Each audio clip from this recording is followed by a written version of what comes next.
আমদানি করা ফলের উপর সম্পূরক শুল্ক ২০ থেকে বাড়িয়ে ৩০% করায় বাজারে বেড়েছে সব ধরনের ফলের দাম। আপেল, আঙ্গুর, বেদানা আর মাল্টার মূল্য এখন আকাশচুম্বী। আসছে রমজানে এই দাম আরও বাড়বে বলে শঙ্কা ব্যবসায়ীদের।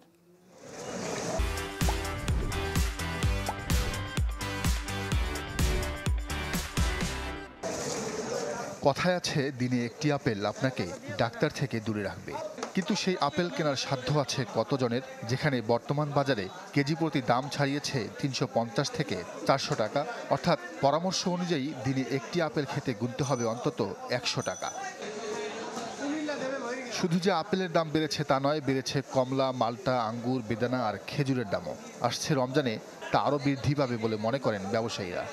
বাজারের উপর ডিমান্ড করে, যদি গাড়ি বেশি আসে তাহলে মনে করেন দাম কম হয়, আর যদি গাড়ি কম আসে তাহলে কোনো বাজার বাইরে যায়। এখন এই আপেলের বাজার বেড়ে গেছে, মালটার বাজার বেড়ে গেছে, তাই সামনে রমজানে যদি এরকমই থাকে তাহলে আমাদের বাজার আরও বাড়ার সম্ভাবনা আছে। কিন্তু কেন আকাশচুম্বী দাম ফলের? আমদানিকারকরা বলছেন, এই সংকটের পেছনে আছে দুই কারণ: ডলার সংকট ও উচ্চ হারের শুল্ক। 18 কেজি 19 কেজি মালে 2500 টাকা ডিউটি, যার কারণে 1 কেজিতে 150 টাকা শুধু সরকারের দিতে হয়। এই জন্য মালের রেট অনেক বেশি। 1 কেজি আনারে 160-70 টাকা বাংলাদেশ সরকার ডিউটি নেয়। আমাদের সরকারের ডিউটি বাড়াইছে, এনে জনগণের হাতটা কি?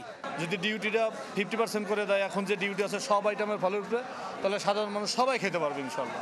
বাজার বিশ্লেষকরা বলছেন, খাদ্যপণ্যে এত পরিমাণ শুল্কারোপ অন্যায্য। ভোক্তার কথা চিন্তা করে তা কমিয়ে আনার দাবি কৃষি অর্থনীতিবিদ জাহাঙ্গীর আলম খানের।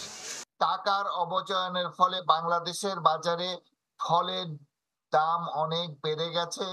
ফলের উপর আমদানি শুল্ক হ্রাস করা দরকার, যাতে সাশ্রয়ী মূল্যে আমাদের সাধারণ ক্রেতারা ফল কিনতে পারে।